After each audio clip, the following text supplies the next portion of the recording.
Topic है introduction to accounting. इसमें एक तरह से अकाउंट को इंट्रोड्यूस ही किया जाएगा। अकाउंटिंग के बारे में इसका हिस्टोरिकल बैकग्राउंड से स्टार्ट करेंगे कि कब से अकाउंटिंग का एग्जिस्टेंस माना जाता है या कब से रिकॉर्ड मिले हैं। ऐसा कोई फिक्स पीरियड नहीं है, कोई फिक्स टेन्योर नहीं है जिसके बारे में कोई ये बता पाए कि अकाउंटिंग की शुरुआत इस दिन से हुई है। लेकिन फिर भी कुछ ऐसे रिकॉर्ड्स पाए गए हैं कि जिनके बारे में यह अंदाजा लगाया जाता है कि उस समय पे अकाउंटिंग होता था। केवल इस बात का अंदाजा लगाया गया है। जो प्रमाण मिले हैं, हिस्टोरिकल फैक्ट्स कहीं कहीं मिले हैं, उनके आधार पे हम केवल इतना जान पाते हैं कि उस समय आज से इतने हजार साल पहले भी अकाउंटिंग का यूज होता था। तो history in development of accounting में हम समझेंगे इसके हिस्टोरिकल रिकॉर्ड्स को। हिस्टोरिकल रिकॉर्ड्स ऐसा बताते हैं कि बेबीलोनिया और इजिप्ट ये दो पुरानी सभ्यताएं थीं, जैसे हमारे भारत में भी सभ्यताएं थी। सिंधु घाटी सभ्यता 4000 BC बिफोर क्राइस्ट के रिकॉर्ड्स पाए जाते हैं कि वहां पे लोग ट्रांजैक्शंस को रिकॉर्ड करते थे। वेज पेमेंट करना, कुछ बिजनेसमैन अपनी मजदूरी देते थे लोगों को या टैक्स पे करते थे उनको क्ले टैबलेट्स पे, मिट्टी के बने हुए जो उनके पास सामान होते थे उन्हीं पे इसको ये रिकॉर्ड करते थे। बेबीलोनिया ऐसा शहर है जिसको जाना जाता है सिटी ऑफ कॉमर्स के नाम से, यानी कि पुराने समय में ये बिजनेस के मामले में काफी एक विख्यात शहर था। लोग उस समय अकाउंटिंग ज्यादातर इसलिए करते थे कि एक तो अगर कोई लॉस हुआ है किसी कारण से, किसी ने फ्रॉड कर लिया या कोई कमी रह गई किसी से, तो उनको खाली ढूंढने के लिए रिकॉर्ड करते। तो उनका पर्पज ये होता था कि गड़बड़ कहाँ हुई है उसको ढूंढने के लिए। इंडिया में जहां तक बात है अकाउंटिंग की प्रैक्टिसेस की, तो इनका पता चलता है 23 सेंचुरीज एगो पहले तक का। कौटिल्य एक अर्थशास्त्री थे, एक मिनिस्टर थे चंद्रगुप्त के राज्य में। इन्होंने एक बुक लिखी थी अर्थशास्त्रा, और ये जो अर्थशास्त्रा नाम की बुक थी ये बताती थी कि एक राजा अपने रिकॉर्ड्स को कैसे रखता है। राजा जो होते थे राज्य में वो रेवेन्यू लेते थे, अपने जो प्रजाजन होते थे उनसे वो टैक्स के रूप में कलेक्ट करते थे पैसा, और उसको फिर राज कार्यों में खर्च करते थे। तो इस सब का रिकॉर्ड इसमें मिलता है, अकाउंटिंग रिकॉर्ड्स कौटिल्य के अर्थशास्त्र में। कौटिल्य को चाणक्य के नाम से भी जाना जाता है, चाणक्य के नाम से भी ये फेमस हैं। यूरोप में जो रिकॉर्ड मिलते हैं वो मिलते हैं सम्मा डे अर्थमेटिका ज्योमेट्रिका प्रोपोर्शन एट प्रोपोर्शनलिटा। ये इसका जो इंग्लिश ट्रांसलेशन है वो है review of arithmetic and geometric proportions. यह एक बुक थी और इसमें रिकॉर्ड मिलते हैं अकाउंटिंग के। यह बुक 1494 में वेनिस शहर में, जो इटली का शहर है, वहां पे लिखी थी फ्रा ल्यूका बार्टोलोमियो डे पैसियोली ने। इस बुक को माना जाता है कि ये डबल एंट्री बुक कीपिंग या डबल एंट्री सिस्टम अकाउंटिंग का जो आज हम लोग फॉलो करते हैं, और हम ही नहीं पूरे वर्ल्ड में लगभग जितना भी कॉर्पोरेट सेक्टर है वो डबल एंट्री सिस्टम को ही फॉलो करता है। भारत में जो कंपनीज हैं वो डबल एंट्री सिस्टम को अनिवार्य रूप से फॉलो करती हैं। तो जो डबल एंट्री सिस्टम अकाउंटिंग का हम देखते हैं, डबल एंट्री सिस्टम जिसमें हम डेबिट क्रेडिट साइड में रिकॉर्ड करते हैं, इसका सबसे पहले इसी बुक में, फर्स्ट बुक जो पैसियोली की बुक लिखी थी, इसी में इनका वर्णन मिलता है। पैसियोली एक इटालियन मैथमेटिशियन थे। ये मैथमेटिक्स पढ़ाते थे बिजनेसमैन के बच्चों को। वहीं पे उनको पढ़ाने के दौरान इनके माइंड में ये आइडिया आया था। इसके अलावा ये फ्रांसिस्कन फ्रायर भी थे, एक रिलीजियस पदवी होती है यूरोप में। पैसियोली को माना जाता है डबल एंट्री सिस्टम का फादर, या इन्वेंटर का हो या इसके प्रोपाउंडर। अपनी बुक में पैसियोली ने ही सबसे पहले यूज किया था डेबिट को और क्रेडिट को।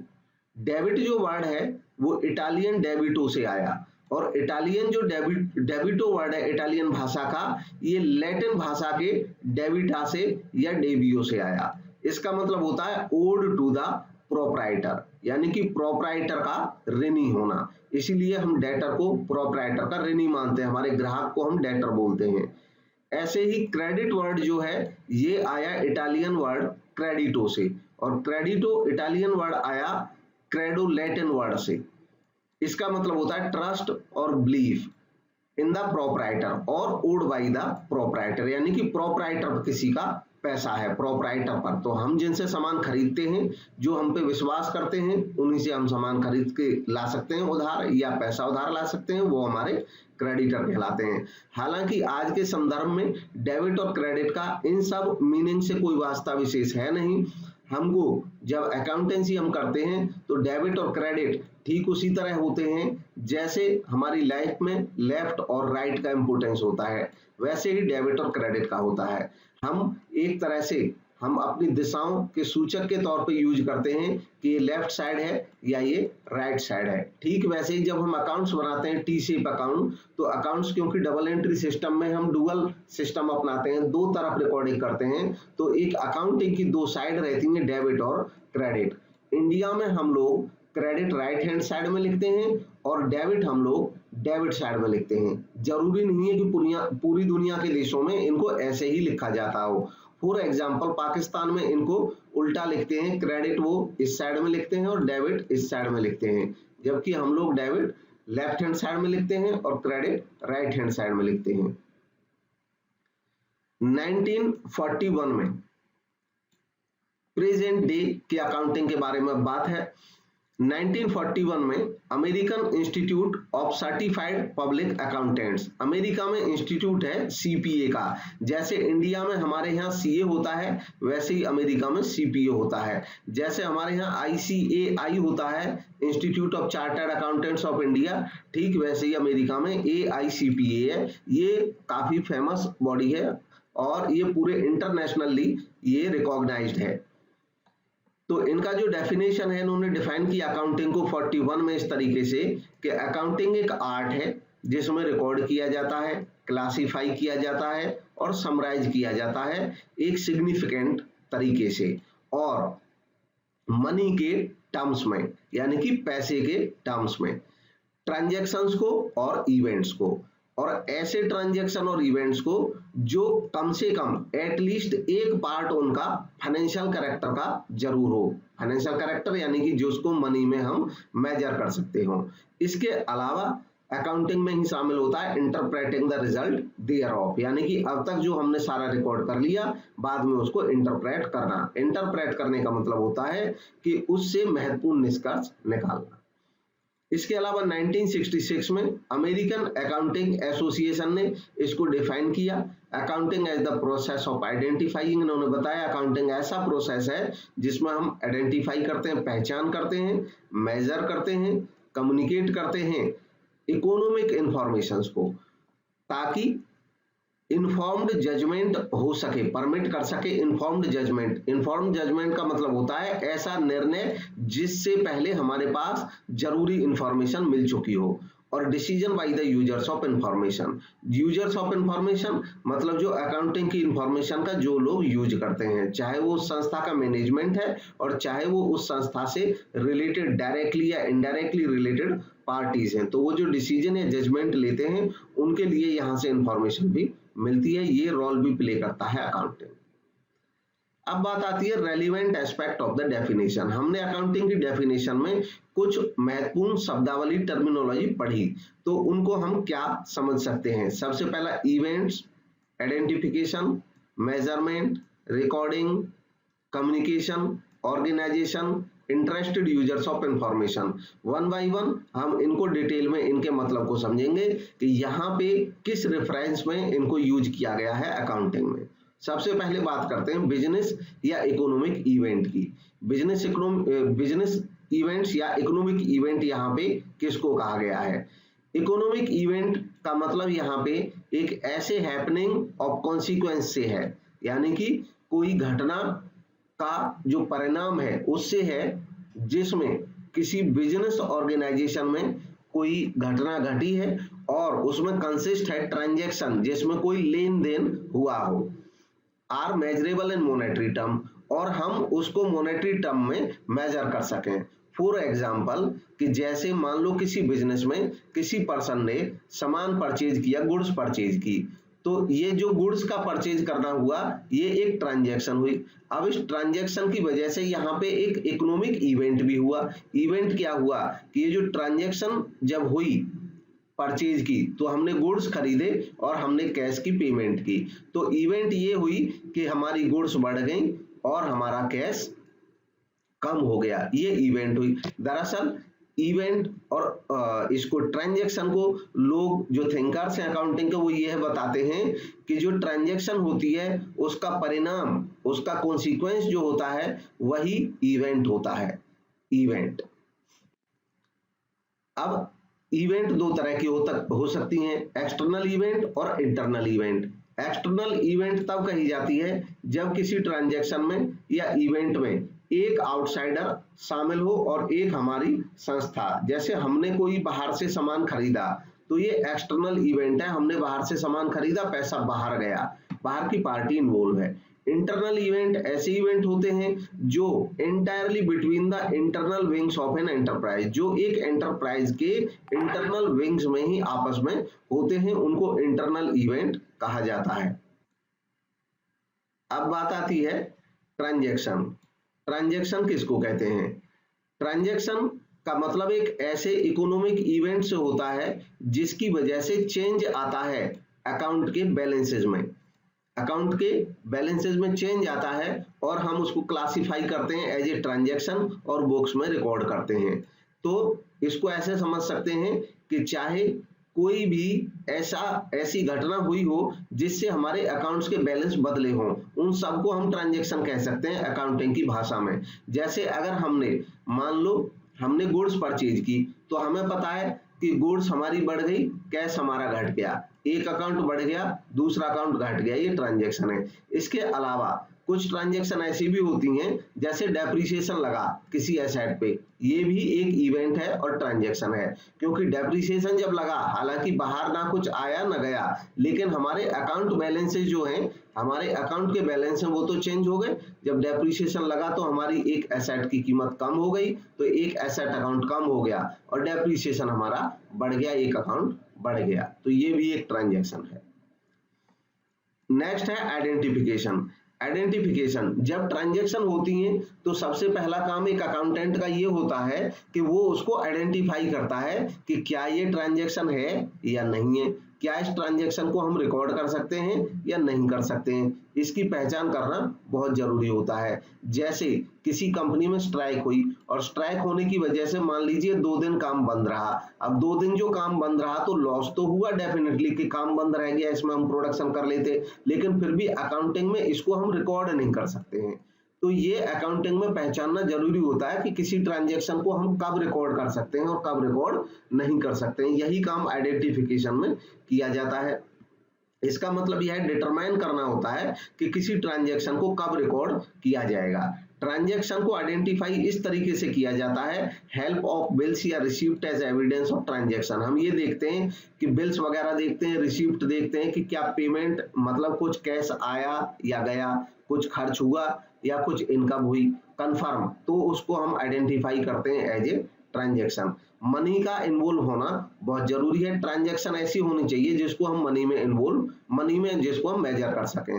अब स्ट्राइक हुई लेकिन हम स्ट्राइक को लोगों ने काम नहीं किया, इसको मनी में मेजर नहीं कर सकते। बट मान लो स्ट्राइक हुई और स्ट्राइक होने में कुछ हमारा जो गुड्स था वो चोरी हो गया वहां से, उस समय उपद्रव के चक्कर में, या वहां पे कोई मिसहैपनिंग हुई और जिससे हमारा फर्नीचर जो था वो टूट गया।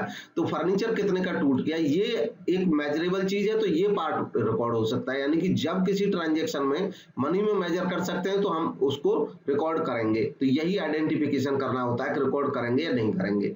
एक बार हमने आइडेंटिफाई कर लिया कि किसी ट्रांजैक्शन को हम रिकॉर्ड करेंगे, तो उसके बाद अगला महत्वपूर्ण काम होता है मेजर करना, कि हम उसको कितने रुपए में रिकॉर्ड करें। अगर इंडिया में हम बात कर रहे हैं तो रुपए में रिकॉर्ड करेंगे, इंडिया की करेंसी रुपया है। ऐसे ही अन्य किसी कंट्री में वहां की करेंसी में मेजर किया जाएगा। इसका मतलब होता है क्वांटिफाई करना, क्वांटिफाई करना बिजनेस ट्रांजैक्शन का, कि उसमें कितने मॉनेटरी यूनिट का वो ट्रांजैक्शन है। Next recording.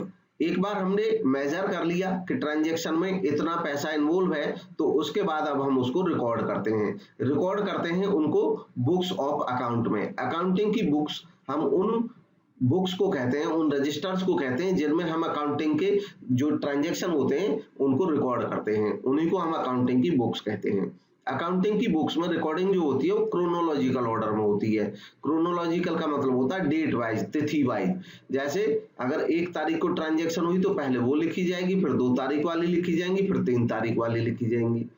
क्लासिफाइंग, जब हम रिकॉर्ड कर लेते हैं ट्रांजैक्शंस को, तो अब एक तरफा पहले तो हमने रिकॉर्ड कर लिया, अब अगर एक तरफा हम रिकॉर्ड करेंगे तो सैकड़ों ट्रांजैक्शन हो जाएंगी, बाद में बैलेंस जानने में प्रॉब्लम हो सकती है अलग अलग चीजों का। तो इसलिए क्या किया जाता है, समय समय पर उनको हम क्लासिफाई करते रहते हैं।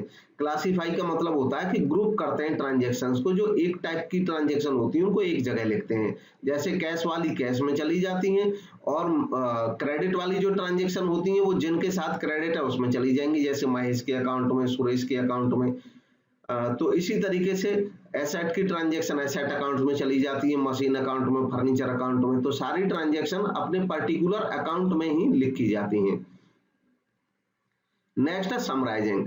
जब हम ग्रुपिंग कर लेते हैं, यानी कि जब हमने क्लासिफाई कर लिया कि कैश वाली ट्रांजैक्शन एक तरफ, डेटर की ट्रांजैक्शन एक तरफ, क्रेडिटर की ट्रांजैक्शन एक तरफ, तब उसके बाद अगली बारी आती है समराइज करने की, कि हमने 1 साल के मान लो पूरे अकाउंट बना लिए, महीने के पूरे अकाउंट बना लिए, अब हमें एक समरी की जरूरत होती है। समरी की जरूरत ठीक वैसे ही होती है कि अगर बहुत बड़ा कोई चैप्टर है 8-10 पेज का, तो लास्ट में हम कम वर्ड्स में उसको जानना चाहें तो लास्ट में एक समरी बनाते हैं।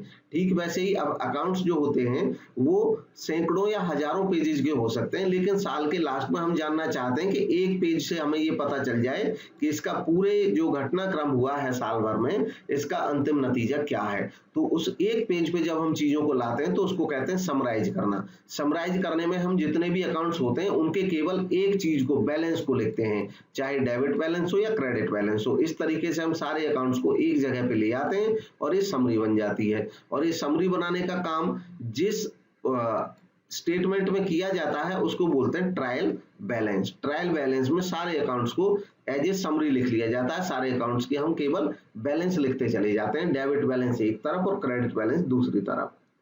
इसके बाद है कम्युनिकेशन। जो इन्फॉर्मेशन हमने समराइज कर ली, अब तक जो रिकॉर्ड करी, अब बारी आती है कि इस इन्फॉर्मेशन को हम कम्युनिकेट करें। कम्युनिकेट करेंगे उन लोगों को जिनको इसकी जरूरत है। हम अपने टॉप मैनेजमेंट को देंगे, ओनर्स को देंगे, गवर्नमेंट को देंगे, जो रिलेटेड पार्टीज हैं उनको हम इंफॉर्मेशन प्रोवाइड करते हैं अकाउंटिंग रिपोर्ट्स के माध्यम से। डेटर्स कहेंगे कि हमें रिपोर्ट दो, हमारा कितना पैसा हम पे उधार है आपका, तो हम डेटर्स रिपोर्ट निकालेंगे, क्रेडिटर्स रिपोर्ट निकालेंगे, स्टॉक रिपोर्ट निकालेंगे।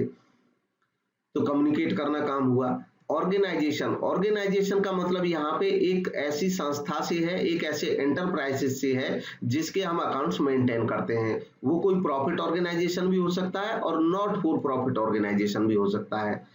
अब बारी आती है इंटरेस्टेड यूजर ऑफ इंफॉर्मेशन कौन होते हैं। अकाउंटिंग की जो इंफॉर्मेशन होती है उनमें कौन से यूजर ऐसे होते हैं जिनका इंटरेस्ट होता है। ये यूजर 2 तरीके के हो सकते हैं, इंटरनल यूजर भी हो सकते हैं और एक्सटर्नल भी हो सकते हैं। इंटरनल यूजर जो वो होते हैं जो संस्था के अंदर एक्टिव रूप में मौजूद रहते हैं और डिसीजन मेकिंग में शामिल रहते हैं। यह बात ध्यान रखने की और महत्वपूर्ण है। इंटरनल यूजर वो यूजर होते हैं जो संस्था में एक्टिव रोल प्ले करते हैं और डिसीजन मेकिंग में पार्ट प्ले करते हैं। जैसे संस्था का मैनेजमेंट, उसमें chief executive officer, chief finance officer, vice president, president, business unit managers यानी कि जो ब्रांचेज होते हैं उनके manager, plant manager, store manager, line supervisor etcetera, हर मैनेजरियल पर्सन। अब बारी आती है एक्सटर्नल यूजर कौन होते हैं। एक्सटर्नल यूजर्स में प्रेजेंट एंड पोटेंशियल इन्वेस्टर यानी कि शेयर होल्डर। जब केवल वर्ड ओनर यूज होता है तो जिन संस्थाओं में जो स्मॉल ऑर्गेनाइजेशंस होती हैं जिनमें ओनर ही मैनेजर भी होते हैं वहां पे ओनर इंटरनल यूजर में आ जाते हैं। लेकिन कंपनी के क्षेत्र में जो शेयर होल्डर ओनर होते हैं ये कंपनी में डायरेक्ट रोल प्ले नहीं करते हैं मैनेजमेंट में, इसलिए ये एक्सटर्नल में देखते हैं हमको। प्रेजेंट और पोटेंशियल इन्वेस्टर, पोटेंशियल का मतलब है जो अभी तो इन्वेस्टर नहीं है लेकिन इन्वेस्ट कर सकते हैं आने वाले दिनों में। इसके अलावा क्रेडिटर्स, क्रेडिटर्स में चाहे बैंक है या फाइनेंशियल इंस्टीट्यूशन है या डिवेंचर होल्डर्स हैं या बाकी लेंडर्स हैं जिनके हम पे पैसा हमारी संस्था पे, टैक्स अथॉरिटीज, रेगुलेटरी एजेंसीज जैसे कि department of company affair, registrar of companies, securities and exchange board of India, labour union, trade association, stock exchange and customers, ये सारे एक्सटर्नल यूजर्स कहलाते हैं। नेक्स्ट है accounting as a source of information. अब accounting एक source of information क्यों कही जाती है? अकाउंटिंग को कहा जाता है कि अकाउंटिंग एक लैंग्वेज ऑफ बिजनेस है। आपने कभी सुना भी होगा language of business, language of business. Accounting is a language of business. कैसे है जी लैंग्वेज ऑफ बिजनेस? देखिए जैसे हमारी लैंग्वेज होती है तो हम उस लैंग्वेज के माध्यम से अपनी बातें दूसरों तक पहुंचा पाते हैं, ठीक वैसे ही जो अकाउंट्स होते हैं ये अपनी बातों को लोगों तक कैसे पहुंचाएंगे? तो अकाउंट्स अपनी बातों को पहुंचाते हैं किसके माध्यम से? अकाउंटिंग के माध्यम से। तो अकाउंटिंग एक सोर्स ऑफ इंफॉर्मेशन है और इसलिए अकाउंटिंग को लैंग्वेज ऑफ बिजनेस भी कहा जाता है। ये सोर्स ऑफ इंफॉर्मेशन है किस तरीके से कि ये प्रोवाइड करता है इंफॉर्मेशन इकोनॉमिक डिसीजन लेने के लिए। जो मैनेजर्स डिसीजन लेते हैं उनको मदद करता है, इंफॉर्मेशन देता है। इसके अलावा ये सर्व करता है यूजर्स को, उन यूजर्स को जो यूजर्स रिलाई करते हैं, विश्वास करते हैं फाइनेंशियल स्टेटमेंट पे अपने प्रिंसिपल सोर्स ऑफ इंफॉर्मेशन के तौर पे। जैसे शेयर होल्डर शेयर खरीदते हैं किसी कंपनी में तो वो रिलाई करते हैं कि कंपनी की बैलेंस शीट देख करके उनको आइडिया लग सकता है कि कंपनी की जो फाइनेंशियल पोजीशन है वो कैसे है। तो इस तरीके से उनको भी इंफॉर्मेशन प्रोवाइड करता है, सोर्स का रोल प्ले करता है उनके लिए। अब बारी आती है why the different users need accounting information. जो अलग अलग यूजर्स होते हैं उनको अकाउंटिंग इंफॉर्मेशन की जरूरत होती क्यों है? ये सवाल सभी के मन में आता है आवश्यक तौर पे कि जो यूजर्स हैं वो क्यों इंटरेस्ट रखते हैं। भाई मालिक तो चलो ठीक है देखेगा अपने बिजनेस के बारे में इंफॉर्मेशन, लेकिन बाकी सारे लोग क्यों रखते हैं? तो हमें पता होना चाहिए कि क्यों सब लोग इंटरेस्ट रखते हैं। सबसे पहले बात करते हैं ओनर या शेयर होल्डर की। ओनर या शेयर होल्डर अकाउंटिंग की इंफॉर्मेशन को इसलिए चाहते हैं जानना ताकि वो ये जान सकें कि उनका जो इन्वेस्ट किया हुआ पैसा है उस पे उनको सेटिस्फैक्टरी रिटर्न मिलता है या नहीं मिलता है। इसके अलावा ये कंपनी या बिजनेस के हेल्थ के बारे में भी जानना चाहते हैं, फाइनेंशियल हेल्थ। फाइनेंशियल हेल्थ क्या होता है? जैसे हमारा जो फिजिकल हेल्थ होता है वो होता है हमारी फिजिकल स्ट्रेंथ और हमारी फिजिकल वीकनेस, ठीक वैसे ही एक संस्था का जो फाइनेंशियल होता है, फाइनेंशियल हेल्थ होता है, वो संस्था की फाइनेंशियल स्ट्रेंथ और फाइनेंशियल वीकनेस। फाइनेंशियल स्ट्रेंथ होती है संस्था के पास एसेट और फाइनेंशियल वीकनेस होती है संस्था की लायबिलिटीज। तो इस तरीके से ओनर जानना चाहते हैं अपनी संस्था का फाइनेंशियल हेल्थ के बारे में। इसके अलावा डायरेक्टर या मैनेजर जो होते हैं वो इसलिए जानना चाहते हैं ताकि वो इंटरनल और एक्सटर्नल कंपैरिजन कर सकें अपनी फर्म का। इंटरनल कंपैरिजन मतलब अपनी फर्म का इस साल का और पिछले साल का तुलना कर सकते हैं। एक्सटर्नल कंपैरिजन मतलब अपनी फर्म का बाहर के दूसरी फर्मों के साथ कंपैरिजन कर सकते हैं और अच्छे डिसीजन ले सकते हैं। इन्वेस्टर और पोटेंशियल इन्वेस्टर इसलिए चाहते हैं जानकारी अकाउंट से ताकि उनको ये पता चल जाए कि कोई रिस्क तो नहीं है संस्था में और उनके इन्वेस्टमेंट पे रिटर्न बेटर है कि नहीं है। यूनियंस या एम्प्लॉय ग्रुप जो होते हैं, कर्मचारी संस्था के जो होते हैं, वो इसलिए चाहते हैं कि वो ये जानना चाहते हैं कि हम संस्था में जिसमें काम कर रहे हैं इस संस्था में हमारा फ्यूचर स्टेबल है या नहीं है। दूसरा प्रॉफिटेबिलिटी संस्था की कैसी है, क्योंकि संस्था की प्रॉफिटेबिलिटी अच्छी होगी तो ये लोग अपनी वेज डिमांड कर सकते हैं। इसके अलावा distribution of wealth with in the business, ये भी जानना चाहते हैं एम्प्लॉय ग्रुप या यूनियन जो होते हैं कि भी हमको जो डिस्ट्रीब्यूशन हो रहा है पैसे का वो ठीक हो रहा है कि नहीं हो रहा है। ऐसा तो नहीं संस्था ज्यादा प्रॉफिट कमा रही हो, हमको अच्छी सैलरी नहीं दे रही हो। इसके अलावा lenders and financial institutions, lenders या फाइनेंशियल इंस्टीट्यूशंस इसलिए इंफॉर्मेशन चाहते हैं क्योंकि उन्होंने पैसा उधार दे रखा होता है संस्था को, तो ये जानना चाहते हैं कि इनका जो उधार दिया हुआ है वो सुरक्षित है कि नहीं है, इनका लोन रीपे हो जाएगा कि नहीं हो जाएगा, इंटरेस्ट समय पे मिलता रहेगा कि नहीं मिलता रहेगा। इसके अलावा सप्लायर्स और क्रेडिटर्स, सप्लायर या क्रेडिटर में वो पार्टी आ जाती है जो संस्था को उधार माल सप्लाई करते हैं। तो ये सप्लायर और क्रेडिटर इसलिए जानना चाहते हैं ताकि ये पता चल सके कि बिजनेस का जो एग्जिस्टेंस है वो आगे बना रहेगा कि नहीं बना रहेगा। बिजनेस का एग्जिस्टेंस बना रहेगा तो इनकी सप्लाई कंटिन्यू होती रहेगी। दूसरा ये भी जानना चाहते हैं कि इनके जो ड्यूज हैं वो समय पे मिलते रहेंगे कि नहीं मिलते रहेंगे। इसके अलावा कस्टमर्स भी इंटरेस्टेड होते हैं संस्था के अकाउंट्स के बारे में, क्योंकि वो ये जानना चाहते हैं कस्टमर कि संस्था कंटिन्यूअस एग्जिस्टेंस इसका रहेगा, हमको ये सप्लाई करती रहेगी समय पे। इसके अलावा इनकी जो आफ्टर सेल सर्विस है वो कैसी है, इनके जो रेट हैं, प्राइसेस हैं, वो सही हैं कि नहीं है, तो ये भी इंटरेस्ट रखते हैं। इनडायरेक्ट इंटरेस्ट रखते हैं लेकिन रखते हैं।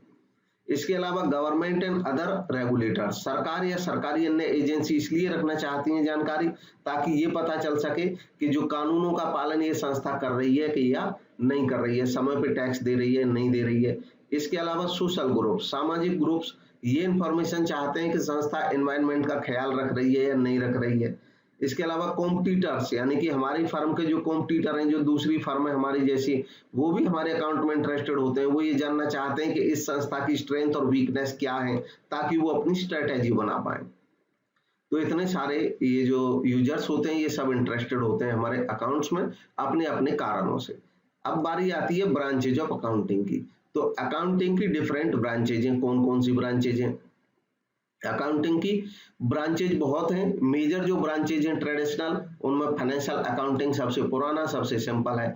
फाइनेंशियल अकाउंटिंग वो अकाउंटिंग है जिसमें सिस्टमैटिक रिकॉर्ड रखा जाता है फाइनेंशियल ट्रांजैक्शंस का, और फाइनेंशियल रिपोर्ट प्रिपेयर किए जाते हैं और प्रेजेंट किए जाते हैं मैनेजमेंट के सामने। यानी कि ये वो अकाउंट है जिसमें हम सारे अकाउंट्स प्रिपेयर करते हैं। इसके बाद है cost accounting. Cost accounting accounting की फाइनेंशियल अकाउंटिंग पे ही बेस्ड एक अलग ब्रांच है जिसमें हम एक्सपेंडिचर्स का रिकॉर्ड रखते हैं और एक्सपेंडिचर को एनालाइज करते हैं ताकि हमें ये पता चले कि अलग अलग प्रोडक्ट की कॉस्ट क्या क्या है, और इसका मकसद कॉस्ट को कंट्रोल भी करना होता है और प्राइस फिक्स करना भी होता है। नेक्स्ट है मैनेजमेंट अकाउंटिंग। मैनेजमेंट अकाउंटिंग भी एक ऐसा अकाउंटिंग है जो कि फाइनेंशियल अकाउंटिंग पे ही बेस्ड है। मैनेजमेंट अकाउंटिंग वो अकाउंटिंग है जो मैनेजमेंट फाइनेंशियल एनालिसिस के लिए यूज करता है। इसमें कॉस्ट अकाउंटिंग और फाइनेंशियल अकाउंटिंग दोनों ही मदद करते हैं मैनेजमेंट अकाउंटिंग की। मैनेजमेंट अकाउंटिंग में अकाउंटिंग को इंटरप्रेट और अकाउंटिंग का एनालिसिस आता है, खास तौर पे जैसे रेशियो एनालिसिस करना या कैश फ्लो स्टेटमेंट बनाना, फंड फ्लो स्टेटमेंट बनाना। इसके बेस पे मैनेजमेंट डिसीजन ले पाता है फ्यूचर के लिए। इसके बाद नेक्स्ट है qualitative characteristics of accounting information. जो अकाउंटिंग की इंफॉर्मेशन होती हैं उनमें क्या क्वालिटी होनी चाहिए या क्या क्वालिटी उनकी होती है। तो क्वालिटेटिव फीचर्स में आती है रिलायबिलिटी। अकाउंटिंग इंफॉर्मेशन रिलायबल होनी चाहिए। रिलायबल का मतलब होता है कि उसमें कोई एरर या पक्षपात, बायस नहीं होना चाहिए, तो वो रिलायबल होगी। दूसरा रेलिवेंस होना चाहिए। रेलिवेंस का मतलब होता है यूजर की नीड के मुताबिक होना चाहिए। जब यूजर को चाहिए तब मिल जाए और यूजर को जैसी इंफॉर्मेशन चाहिए वैसी मिलनी चाहिए, तब वो रेलिवेंट इंफॉर्मेशन कही जाएगी।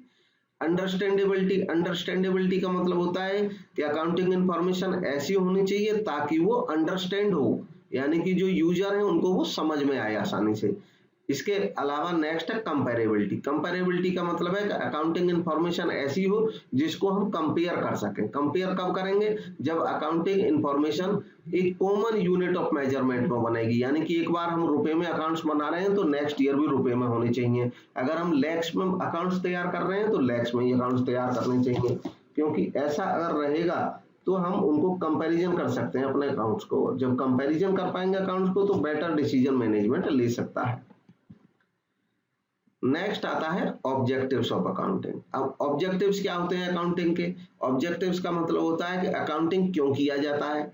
तो इसके कारण होते हैं मेंटेनेंस ऑफ रिकॉर्ड। एक तो बिजनेस ट्रांजैक्शन का रिकॉर्ड तैयार हो जाता है। देखो बहुत छोटा जब बिजनेस होता है तो हम याद भी रख सकते हैं, लेकिन बिजनेस जो होते हैं उनका साइज बढ़ता चला जाता है, ट्रांजैक्शन भी बढ़ती चली जाती हैं, तो याद रखना संभव नहीं है, इसलिए रिकॉर्ड करना एक मकसद होता है। दूसरा मकसद होता है प्रॉफिट या लॉस कैलकुलेट करना बिजनेस का। तीसरा होता है फाइनेंशियल पोजीशन डेपिक्ट करना। डेपिक्ट करने का मतलब होता है फाइनेंशियल पोजीशन प्रकट करना, लोगों को बताना, प्रेजेंट करना। तो डेपिक्ट हम कैसे करेंगे? डेपिक्ट करेंगे कि इसके एसेट और लायबिलिटी दिखाते हैं हम बैलेंस शीट के माध्यम से, तो लोगों को पता चलता है कि संस्था की फाइनेंशियल पोजीशन कैसी है। इसके अलावा providing accounting information to the user, क्योंकि हम अकाउंटिंग रिकॉर्ड रखते हैं तो अब इन अकाउंटिंग रिकॉर्ड्स को हम यूजर को प्रोवाइड भी कर सकते हैं। अगर अकाउंट नहीं बनाएंगे तो यूजर हमसे इंफॉर्मेशन मांगेगा, उसको हम कहां से देंगे इंफॉर्मेशन। तो ये सारे इसके ऑब्जेक्टिव्स हैं। अब बारी आती है रोल ऑफ अकाउंटिंग। अकाउंटिंग का रोल क्या है, क्या ये रोल प्ले करता है। तो अकाउंटिंग अलग अलग रोल प्ले करता है, जिसमें मेजर है एज ए लैंग्वेज। एक लैंग्वेज की तरह अकाउंटिंग अपना रोल प्ले करता है कि इंफॉर्मेशन कम्युनिकेट करता है लोगों को। नेक्स्ट है as a historical record. Historical record के रूप में अकाउंटिंग पुरानी से पुरानी इंफॉर्मेशन को रिकॉर्ड करके रखता है। रिकॉर्ड कैसे करता है, क्रोनोलॉजिकल ऑर्डर में डेट वाइज लिखता है। तो डेट वाइज लिखने का मतलब है कि हमें सारी पास्ट इंफॉर्मेशन लिखी मिल जाती है, तो ये हिस्टोरिकल रिकॉर्ड की तरह भी रोल प्ले करता है। नेक्स्ट है एज करंट इकोनॉमिक रियलिटी। ये करंट इकोनॉमिक रियलिटी की तरह भी काम करता है। करंट इकोनॉमिक रियलिटी का मतलब होता है कि इसको देख करके हम ये पता लगा सकते हैं कि हमारे बिजनेस की करंट में क्या सिचुएशन है। साथ ही साथ हम ये भी पता लगा सकते हैं कि बिजनेस में क्या चेंजेज हो रहे हैं समय के साथ, एसेट की वैल्यूज में क्या चेंजेज हो रहे हैं, ये भी अकाउंट हमको बताता है। इसके लिए इन्फ्लेशन अकाउंटिंग भी यूज होती है। इन्फ्लेशन अकाउंटिंग भी अकाउंटिंग की एक ब्रांच है। नेक्स्ट है एज एन इंफॉर्मेशन सिस्टम। एक इंफॉर्मेशन सिस्टम होने के नाते ये इंफॉर्मेशन देता है। इंफॉर्मेशन ये एक्सटर्नल यूजर को भी देता है और इंटरनल यूजर को भी देता है।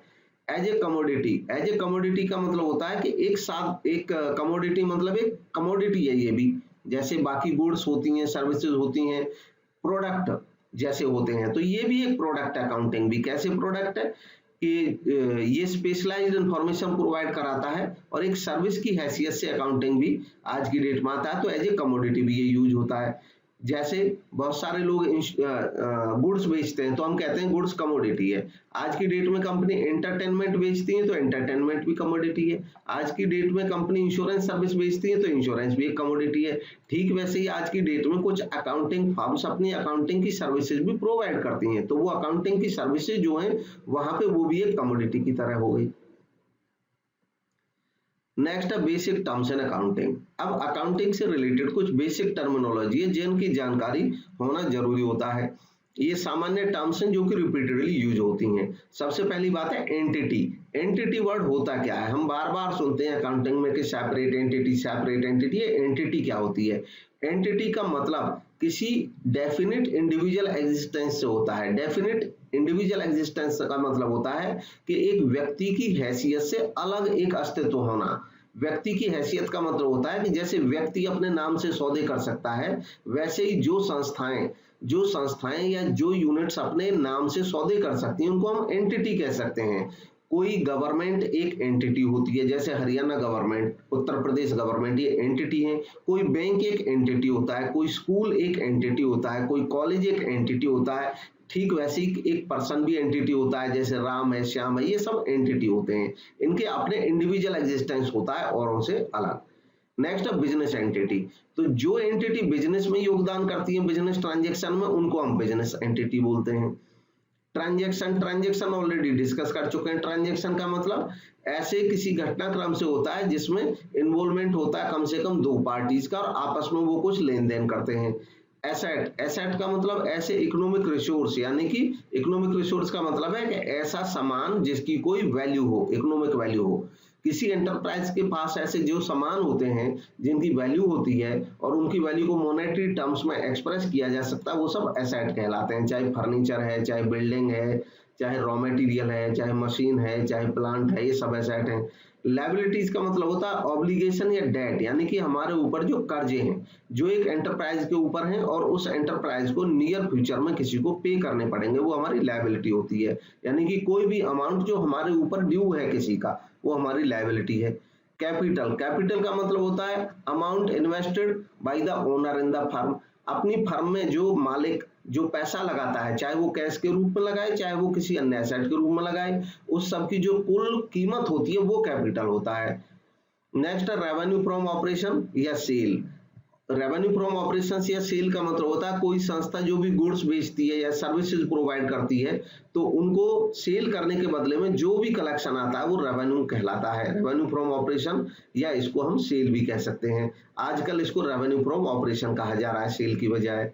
नेक्स्ट है रेवेन्यूज। रेवेन्यू का मतलब क्या है, तो रेवेन्यू का मतलब होता है अमाउंट जो एक बिजनेस अर्न करता है अपने प्रोडक्ट्स को बेच करके या सर्विसेज को कस्टमर्स से दे करके, जो रेवेन्यू है इन्हीं को रेवेन्यू फ्रॉम ऑपरेशन भी बोला जाता है। ये एक ही बात है। नेक्स्ट है एक्सपेंसेस। एक्सपेंसेस का मतलब उन कॉस्ट से होता है, उन खर्चों से होता है जो हम प्रॉफिट या रेवेन्यू अर्न करने के लिए करते हैं। कोई संस्था अपने यहाँ करती है, लोगों को सैलरी देती है, वेजेस देती है, इलेक्ट्रिसिटी चार्जेस देती है, ये सब एक्सपेंसेस हैं। नेक्स्ट है टर्म एक्सपेंडिचर। एक्सपेंडिचर का मतलब होता है मनी खर्च करना, या तो किसी लायबिलिटी मनी खर्च करना, या कोई लायबिलिटी क्रिएट कर लेना, यानी कि हम पैसा खर्च करें या उधार खरीदें तो लायबिलिटी क्रिएट हो जाएगी किसी बेनिफिट के लिए या सर्विस के लिए या प्रॉपर्टी रिसीव करने के लिए। एक्सपेंसेस और एक्सपेंडिचर, जब तक इनके साथ कोई विशिष्ट वर्ड ना लगे तब तक इन दोनों का मतलब एक ही होता है। एक्सपेंसेस भी वही है और एक्सपेंडिचर भी वही है, लेकिन इनके साथ अगर रेवेन्यू या कैपिटल लग जाए तो इनका मीनिंग बदल जाएगा। जैसे रेवेन्यू एक्सपेंस कहें या कैपिटल एक्सपेंस कहें, ठीक है, वैसे रेवेन्यू एक्सपेंडिचर कहें या रेवेन्यू एक्सपेंस कहें। चाहे रेवेन्यू एक्सपेंडिचर कहें या यहाँ पे याद रखें चाहे रेवेन्यू एक्सपेंस कहें, उस समय इसका मतलब होता है ऐसे खर्चे जिनका बेनिफिट 1 साल के अंदर अंदर मिल जाता है और समाप्त हो जाता है। जैसे सैलरी दी तो 1 महीने काम करेगा आदमी, खत्म। Expenditure on stationery, raw material. अब एक कैपिटल एक्सपेंडिचर। कैपिटल एक्सपेंडिचर का मतलब, या कैपिटल एक्सपेंस भी इसको बोल देते हैं, कैपिटल एक्सपेंस एक ही बात है। कैपिटल एक्सपेंस या कैपिटल एक्सपेंडिचर का मतलब ऐसे एक्सपेंस से है जिसका बेनिफिट लंबे समय तक मिलता रहता है। जैसे बिल्डिंग परचेज की, फर्नीचर परचेज किया, बिल्डिंग बनाई, तो ये सब कैपिटल एक्सपेंडिचर होता है। नेक्स्ट है प्रॉफिट। प्रॉफिट होता है excess of revenue over expenses. हमने जितने खर्च किए, यहाँ पे एक्सपेंसेस का मतलब रेवेन्यू एक्सपेंसेस से है, तो जो हमने रेवेन्यू अर्न किया, जो हमारी कमाई हुई, उसमें से हम एक्सपेंसेस को घटा दें तो प्रॉफिट आ जाता है।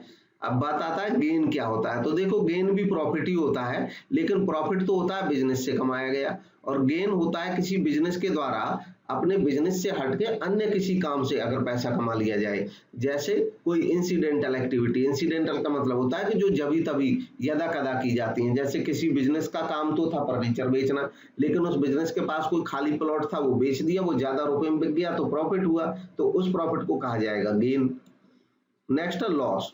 लॉस होता है जब एक्सपेंसेस ज्यादा हो जाए किसी संस्था की रेवेन्यू से, तो लॉस हो जाएगा। डिस्काउंट क्या होता है? डिस्काउंट होता है किसी गुड्स के प्राइस में डिडक्ट करना, डिडक्शन देना, कमी करना। हम जितने का सामान बेच रहे हैं या खरीद रहे हैं उसमें कुछ कमी हो तो उसको डिस्काउंट कहते हैं।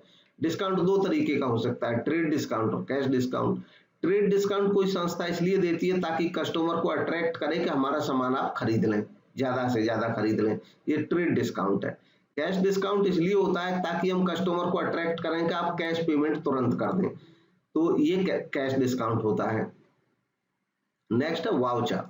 वाउचर का मतलब होता है कोई भी ऐसा डॉक्यूमेंट्री एविडेंस, यानी कि कोई भी ऐसा कागजात जो किसी ट्रांजैक्शन को सपोर्ट करता हो। हमने कहीं से कोई खर्च किया और उस खर्च के बदले में हमने पैसा दिया तो उसकी रिसिप्ट ले ली, तो वो एक वाउचर का काम करेगी। नेक्स्ट है गुड्स। गुड्स का मतलब होता है ऐसे प्रोडक्ट या ऐसा आइटम जिसमें कोई बिजनेस डील कर रहा है। जैसे फर्नीचर के बिजनेसमैन के लिए फर्नीचर गुड्स है, बुक्स के बिजनेसमैन के लिए बुक्स गुड्स होगा, मशीन के बिजनेसमैन के लिए मशीन गुड्स होगा। नेक्स्ट है ड्राइंग। ड्राइंग का मतलब होता है मनी या गुड्स विड्रॉ कर लेना मालिक के द्वारा अपने स्वयं के बिजनेस से, अपने स्वयं के यूज के लिए। और परचेजेज का मतलब होता है गुड्स। मर्चेंडाइज का मतलब यहाँ पे गुड्स ही होता है, जिसमें कोई बिजनेस डील करता है उसको मर्चेंडाइज बोलता है। तो मर्चेंडाइज रीसेल के पर्पज से जब खरीदा जाता है तो उसको परचेज कहते हैं। नेक्स्ट है स्टॉक या इन्वेंट्री। स्टॉक या इन्वेंट्री कहते हैं कि किसी बिजनेस के पास at a particular point of time, यानी कि समय के एक निश्चित बिंदु पे जो भी सामान अवेलेबल होता है गुड्स का जिसमें वो डील कर रहा है, चाहे वो स्पेयर, चाहे वो उसका रॉ मटेरियल है, चाहे फिनिश्ड गुड्स है, वो सब स्टॉक में आ जाता है। इसके अलावा आजकल जो कंपनी की बैलेंस शीट बनती है उसमें इन्वेंट्री टर्म यूज होती है, और इन्वेंट्री में जो स्पेयर्स अगर होते हैं संस्था के पास कुछ स्पेयर पार्ट्स वगैरह, लूज टूल्स, ये भी इन्वेंट्री का हिस्सा हो जाते हैं। नेक्स्ट है डेटर। डेटर का मतलब उन पर्सन या पार्टी से, एंटिटी से होता है जिन पे किसी बिजनेस का उधार है। उधार है क्योंकि उन लोगों ने हमसे गुड्स खरीद लिए थे या सर्विसेज खरीद लिए थे।